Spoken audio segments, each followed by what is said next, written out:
Hello दोस्तों, मैं हूं आपका होस्ट और दोस्त प्रदुम कुमार। और आपका इस चैनल पे बहुत बहुत स्वागत है दोस्तों, बहुत बहुत स्वागत है दोस्तों। आज हम जानेंगे पाइथन में लूप।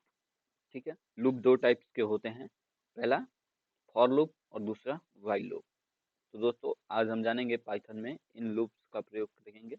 दोस्तों आप यहाँ पे देखेंगे कि एक टर्मिनल है, तो मैं इस टर्मिनल को अभी नहीं यूज कर रहा हूँ क्योंकि ये ऑटो सजेस्ट वाला भी कुछ चीज़ें प्रोवाइड करता है, इसलिए मैं इस वाले टर्मिनल को यूज कर रहा हूँ। ठीक है, तो पहले VS कोड को ऑन कर ले रहा हूँ।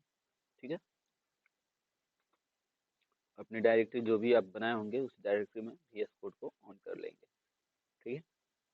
और अभी तो मैं गलत जगह पे ऑन कर दिया, कोई इशू नहीं। मैं इस टर्मिनल में ऑन कर रहा हूँ। ठीक है। यहाँ पे ऑन कर दिया हूँ और अब हम लोग इस पे काम करेंगे। ठीक है फ्रेंड्स।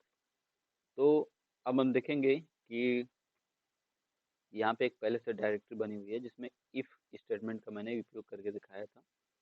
और इसमें हम लोगों ने देखा था कि यहाँ पे कैसे एक वेरिएबल में हमने इस चीज़ को यूज किया था। ठीक है। और अभी हम थोड़ा सा नेस्टेड इफ जान लेते हैं, उसके बाद से अ, इसको देखेंगे। ठीक है। तो तब तक के लिए हम इसको क्लियर करते हैं और एक बनाते हैं डिटेल्स में। ठीक है। तो हम बनाते हैं एक डिस्ट्रिक्ट के नाम से। डिस्ट्रिक्ट डिस्ट्रिक्ट के नाम से बनाएंगे एक ये। ठीक है। इसमें देंगे डिस्ट्रिक्ट मऊ,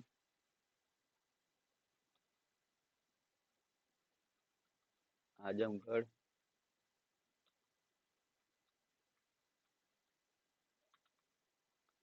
गाजीपुर,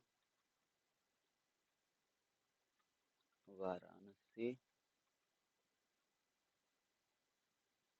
और ये हो गया गोरखपुर। ठीक है। अब इसके बाद हम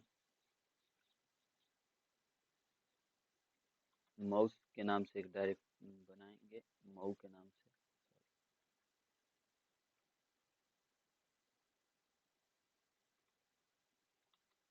मऊ के नाम से बनाएंगे और इसमें देंगे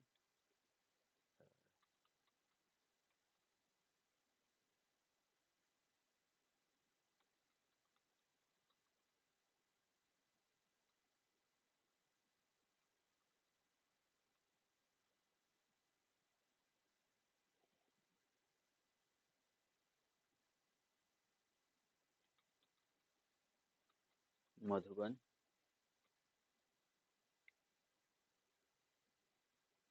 मधुबन के बाद मऊ प्रॉपर और मऊ पुल। ठीक है। ये चीज़ें हम चेक करेंगे नेस्टेड इफ के जरिए। ठीक है। इफ, ठीक है, इफ स्टेटमेंट का यूज करेंगे। डिस्ट्रिक्ट DICT, डिस्ट का 0। ठीक है। इक्वल मऊ हो। ठीक है। समझे। और इफ अगर ये इसका हो, ठीक है, तो मऊ का डिस्ट,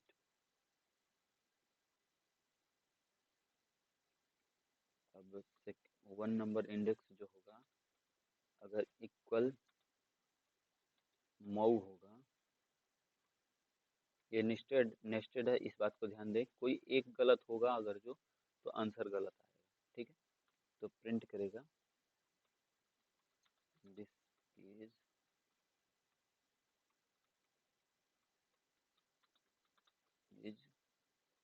मऊ। ठीक है। अब इस आंसर को अगर हम रन करेंगे, जब रन करेंगे तो देखेंगे कि ये हमें प्रॉपर तरीके से सही आंसर प्रिंट करके देगा। This is Mau. ठीक है, आप यहाँ पे आंसर देख रहे होंगे कि दिस इज मऊ। ये नेस्टेड इफ कहलाता है।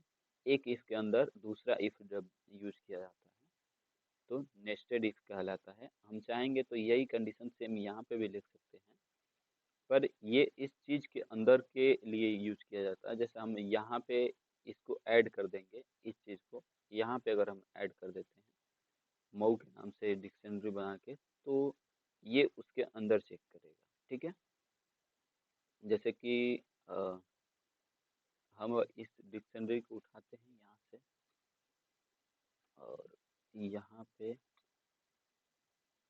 लिखते हैं और वापस से यहाँ से इसको हटा के MAU कर देते हैं। ठीक है, हो गया। अब पहला मऊ के बराबर है तो ये वाला तो सही हो गया। अब उसके बाद MAU, तो डिस्ट के अंदर ये जो डिस्ट है इसको ध्यान देना पड़ेगा हमें। ऐसे DICT डिस्ट के अंदर जीरो इंडेक्स के अंदर जो सेकेंड है। ठीक है, तो अब ऐसे आंसर मिलेगा, अदरवाइज हम वैसे सिंपल तरीके से भी आंसर प्रिंट कर पा रहे थे। ठीक है, तो इस बात को हमें ध्यान देना पड़ेगा। अब ऐसे करके हमें आंसर प्रिंट करना पड़ेगा तो आ पाएगा। मैंने गलत इंडेक्स दे दिया है, एक है उसका, तो इसलिए अब आंसर करेक्ट आएगा 01, 0 का 1। ठीक है,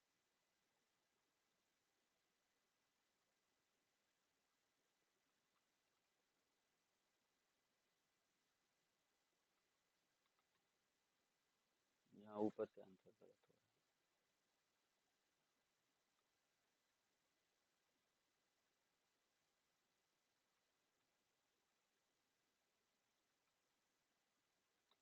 इसको चेक करना पड़ेगा। ठीक है, ये डायरेक्ट वेरिएबल है इसलिए इसको चेक करना पड़ेगा। ठीक है, तो ये अगर है तो ये क्या करेगा, उस मऊ का, ठीक है, जितना नंबर इंडेक्स हम मांग रहे हैं वो हमें उठा के यहाँ पे दे देगा। ठीक है, तो इस टाइप से भी हम इसको कर सकते हैं। ये नेस्टेड इफ कहलाता है। इसके अंदर जैसे कि कोई क्लास है, उसमें हमें कितने बच्चे हैं तो उसके अकॉर्डिंग उन्हें हम हैंडल कर पाएंगे किसी क्लास वाइज। ठीक है, ये हो गया। अब हम देखते हैं लूप। लूप क्या होते हैं पहले ये समझ लेते हैं। लूप एक ऐसी प्रक्रिया होती है जिसमें हम किसी सीक्वेंस को कंडीशन के अकॉर्डिंग बार बार करा सकते हैं। ठीक है, जैसे हम इस राम को एक बार लिखे, फिर राम को दो बार लिखे, फिर राम को दो बार लिखे। ठीक है, तो ऐसे हमने चार बार टोटल काम किया तो लिखा। पर कंप्यूटर अगर हो, हम बार बार उसी चीज़ को बार बार प्रिंट करें तो वो अच्छा नहीं लगता है। जैसे अगर हम प्रिंट करते हैं राम को एक बार, ठीक है, और फिर इसी को कॉपी पेस्ट करके हम कई बार लिखते हैं तो क्या मतलब रह जाएगा हमारे ऐसे कर करके लिखने से। उससे अच्छा है कि लूप चलाओ और दो बार में लिख दो। जैसे एक रेंज आता है, पहले रेंज समझते हैं। ठीक है, लूप इन विथ रेंज। ठीक है, तो रेंज समझ लेते हैं पहले। तो इसके लिए हमें एक वेरिएबल डिक्लेयर करना होता है, अदरवाइज आप वहाँ भी डिक्लेयर कर सकते हैं। पाइथन में ये होता है कि आपको वेरिएबल डिक्लेयर नहीं करना पड़ता है। जब तक आप ग्लोबल वेरिएबल नहीं बनाते हैं तब तक आपको वेरिएबल डिक्लेयर करना नहीं पड़ता है। ठीक है, तो इसका ये फायदा बस मिलता है पाइथन में। अब यहाँ पे फॉर लिखेंगे, फॉर आई इन रेंज। ठीक है, अब रेंज इसमें बना बनाया मिलता है। आप जावा स्क्रिप्ट पढ़ेंगे तो उसमें बना बनाया रेंज नहीं मिलेगा, इस बात को ध्यान देंगे। इसमें मैंने 10 तक का रेंज लिया और प्रिंट किया 10 बार राम। अब 10 बार ये राम खुद प्रिंट कर देगा, इस बात को ध्यान दीजिएगा। ठीक है, ये 10 बार राम इसने खुद ब खुद प्रिंट कर दिया, आप देख रहे हैं। ठीक है, अब आपको जानना है कि कौन सा वाला कब का है, तो इसके साथ आई लगा देंगे, क्योंकि ये वाला उठ के एक एक नंबर इसमें आ रहा है, तो आपको बताएगा कौन सा वाला मैंने कब लिखा हुआ है। तो राम जीरो राम ऐसे करके 9 तक लिखा है, ये 9 तक आता है। ठीक है, जीरो से ही इंडेक्सिंग स्टार्ट होती है, तो रेंज का यहाँ से स्टार्ट होगा। तो इस बात को आप ध्यान देंगे कि रेंज वेरिएबल भी जीरो से स्टार्ट होता है, जैसे कि आपका इंडेक्स चालू होता है। जैसे एक्स बराबर अगर आप ऐसे करते हैं तो जीरो से स्टार्ट होगा, ये जिसका इंडेक्स नंबर 1 2 3 4 5 ऐसे करके ही स्टार्ट होता है, इसलिए ये जीरो पहले देता है। तो इस बात के लिए कंफ्यूज ना हो आप लोग। तो अगर आप इसे समझ गए होंगे तो ये डायरेक्ट 10 तक का प्रिंट कर दिया। ठीक है, अब आप 10 से 15 तक का प्रिंट करना चाहते हैं, तो 10 से 15 तक का अब प्रिंट होगा। इस बात को ध्यान दें, ये रेंज फंक्शन क्या होता है। अब 10 से आया 11 12 13 14। आप कहेंगे सर इसमें तो एक कमी है, तो हमने 10 से दिया है ना, तो 10 को काउंट करेगा, 11 को काउंट करेगा, 12 को काउंट करेगा, 13 को काउंट करेगा, 14 को काउंट करेगा, 5 हो गया खत्म। ठीक है, अब इसमें हम चाहते हैं कि नहीं, ये एक एक डिजिट को न बल्कि दो दो डिजिट को प्रिंट कर, एक डिजिट के बाद दूसरे वाले डिजिट को प्रिंट करें, मतलब इंक्रीमेंट दो डिजिट पे हो, तो हम वैसा भी बना सकते हैं। ठीक है, इस चीज़ को आप ध्यान दें। तो अब देखेंगे हम कि दो दो डिजिट के बाद प्रिंट कर रहा है, 10 के बाद 12 12 के बाद 14, एक एक डिजिट इसने क्या किया, स्किप कर दिया। ठीक है, आप इसमें चाहें तो 3 डिजिट ऐड कर सकते हैं, सिंगल डिजिट ऐड कर सकते हैं, ये मल्टीपल आपके अनुसार है। ठीक है, एक के बाद 10 के बाद डायरेक्ट 13 आ गया। ठीक है, और इसके चाहे अलावा आप चाहेंगे बस सिंगल ऐड करना तो सिंगल ऐड कर सकते हैं। और यहाँ पे आप देखेंगे कि सिंगल ऐड कर दिए हैं तो एक 5 डिजिट प्रिंट हो गया। ठीक है, इस बात को आप ध्यान देंगे तो अच्छे से समझ पाएंगे कि ये रेंज जो है कि स्टार्ट नंबर है, ये लास्ट नंबर है, और ये इंक्रीमेंट नंबर है। यहाँ से स्टार्ट होगा, यहाँ पे जाके खत्म होगा, और कितना इंक्रीज होगा एक बार में, वो नंबर आप यहाँ पे डिसाइड कर सकते हैं। तो इस बात को आप ध्यान दें, हमेशा ध्यान दें जब भी रेंज फंक्शन यूज करें तो। अदरवाइज आप इसमें दो ही पैरामीटर भी दे सकते हैं, 10 दे सकते हैं, 15 दे सकते हैं, या फिर अपने अनुसार सिर्फ 10 दे सकते हैं, या फिर 15 दे सकते हैं। इन सभी चीज़ों को आप डिसाइड कर सकते हैं अपने अनुसार। ठीक है, अभी तक तो ये रहा, हमने इन फंक्शन को समझा था ऐसे। ठीक है, अब फॉर लूप में किसी अलग लिस्ट को समझ लेते हैं। ठीक है, हाँ, एक लिस्ट मैं बना रहा हूँ एक्स के नाम से। एक्स बराबर एक लिस्ट है जिसमें रोहित है, सोहित है, सोहित है, सोमेश है, और लोकेश है। ठीक है, ये। अब इसको हम समझेंगे, इन कीवर्ड इसमें रिजर्व है, इसलिए आप इन नाम से कभी वेरिएबल मत बनाएं, बनाएंगे तो वो किसी काम का नहीं रहेगा। इस बात को आप ध्यान देंगे, इन वेरिएबल आप नहीं डिक्लेयर कर सकते हैं। ठीक है, तो आई इन एक्स। ठीक है, अब देखेंगे कि अगर आप प्रिंट करते हैं, ठीक है, प्रिंट करेंगे एक्स, और यहाँ पे जब अगर आई को दे देंगे तो ये बारी बारी से एक एक को प्रिंट कर देगा। ठीक है, हाँ, गलत हो रहा है, मैं आई इन एक्स कर रहा था। ठीक है, मैं डायरेक्ट इसको आई करता हूँ क्योंकि हर एक चीज़ को ये डायरेक्ट एक सिंगल सिंगल करके इसमें पास कर रहा है। ठीक है, और यहाँ पे हम जब पास करेंगे इसको देखेंगे तो ये सारे को, सभी के सभी चीज़ों को एक एक करके प्रिंट कर दे रखा है। ठीक है, यहाँ पे न्यू लाइन में ऐड कर दे रहा हूँ स्लैश एन। ठीक है, अब यहाँ पे इसको कॉमा दे देता हूँ, प्रिंट हो जाता है। अगर इसको मैं रन करता हूँ तो देखूंगा हर एक चीज़ को न्यू लाइन में ऐड कर रहा है। ठीक है, तो आप ऐसे करके भी अपने डॉक्यूमेंट्स को प्रिंट कर सकते हैं। ठीक है, और इसके अलावा अब हम इसमें देखेंगे ये लिस्ट एक एक इसमें उठ के आ रही है। ठीक है, ऐसे भी आप ऐड कर सकते हैं। अब इसके अलावा कंडीशन दे सकते हैं। ठीक है, इफ लूप में अब अगर हम इफ कंडीशन का यूज करते हैं, आई इज इक्वल, देखिए सोमेश, अगर आई बराबर हो सोमेश के तो इसे प्रिंट करो, प्रिंट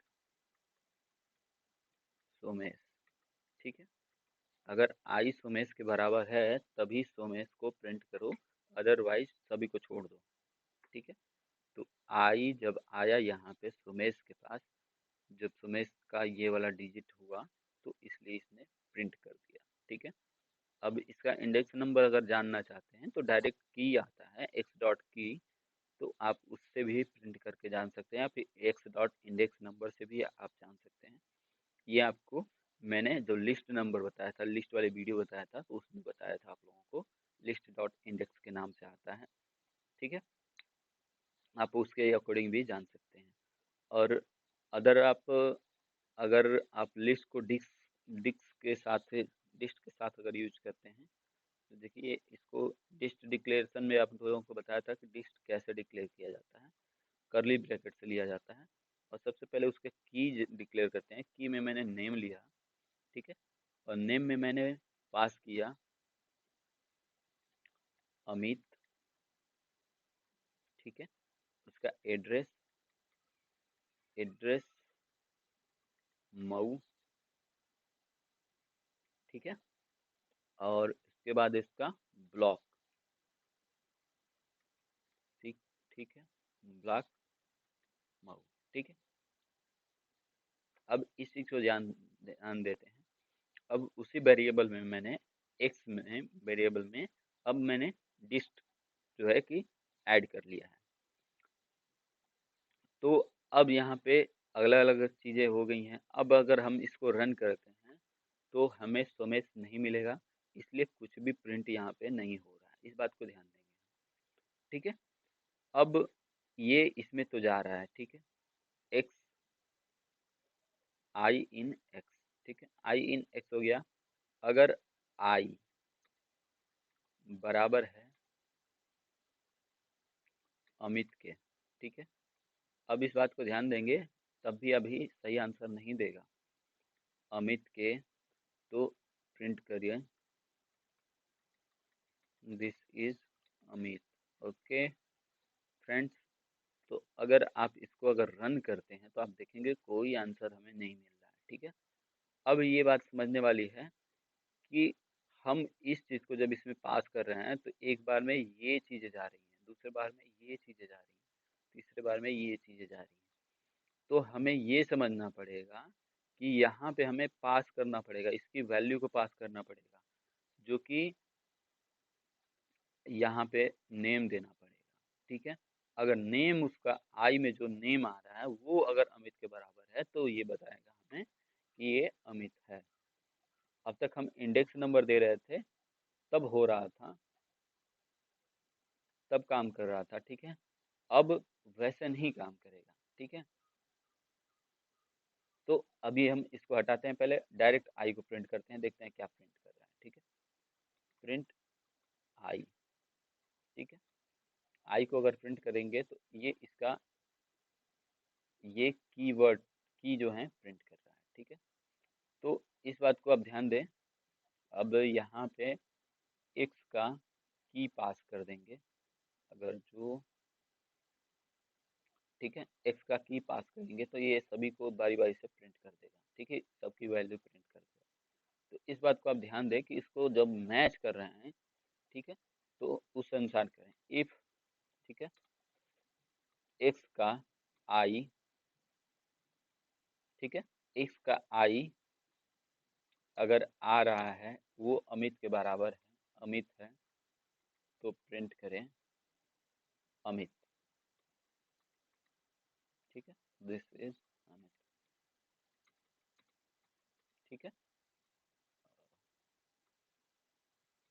ठीक है, हो गया। अब अगर इसको हम रन करते हैं तो अब देखेंगे दिस इज अमित। अब कहेंगे सर ये हमें कैसे पता कि इसे कब चेक किया, तो भाई पहले वाले नंबर पे अमित है, ये जब फंक्शन चला, रन हुआ, तो इसने क्या किया, इसको पास किया नेम, नेम जब पास किया तो एक्स का जो पहला वाला नेम है, एक्स डॉट नेम जब इसने किया तो उसको चेक किया तो ये उसका वैल्यू मिल गया उसको अमित। और अमित पहले डिजिट है, तो इसलिए क्या किया उसने, इस फंक्शन को एक्सिक्यूट किया और यहाँ पे ये वाला फंक्शन रन हो गया। और अगर हम इफ के बाद इल्स अगर ऐड कर देते, तो अगर नहीं होता तो प्रिंट करता एक्स का।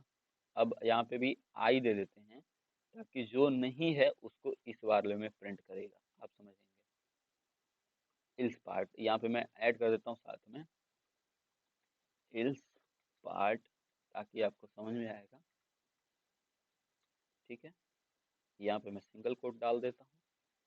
तो आप देखेंगे कि पहले इसको प्रिंट करेगा और उसके बाद 2 बार इल्स पार्ट मऊ, इल्स पार्ट मऊ। ठीक है, ब्लॉक मऊ और ये वाला मऊ। ठीक है, तो इस बात को भी आप ध्यान दें।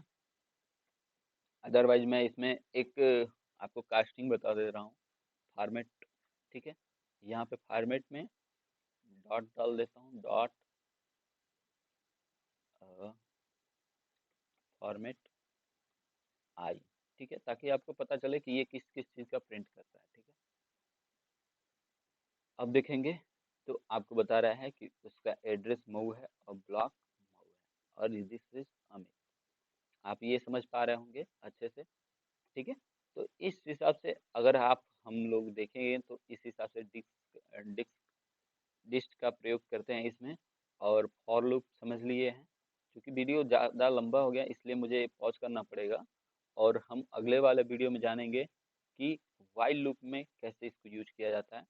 क्योंकि अगर आप रेंज समझ लेते हैं तो रेंज का उपयोग अगर समझ लेते हैं और लिस्ट लिस्ट के अनुसार भी समझ लेते हैं, तो आपको बाकी किसी चीज़ का नहीं ऐड करना पड़ता है, कंडीशन नहीं देना पड़ता। अगर अदरवाइज आप अगर देखेंगे तो अदर किसी सी लैंग्वेज में देखेंगे तो आपको बहुत ज़्यादा कंडीशन देनी पड़ती है कि आई इसके बराबर है, आई अगर इससे लेस हो तो ये आई बढ़ते रहे, ऐसा करना पड़ता है। इसमें ऐसा कुछ नहीं है। इसमें सिंपल इसने रेंज दे दिया है, रेंज को इसमें पुश करिए और पुश करने के बाद आप देखते रहिए कितना क्या क्या आंसर आ रहा है।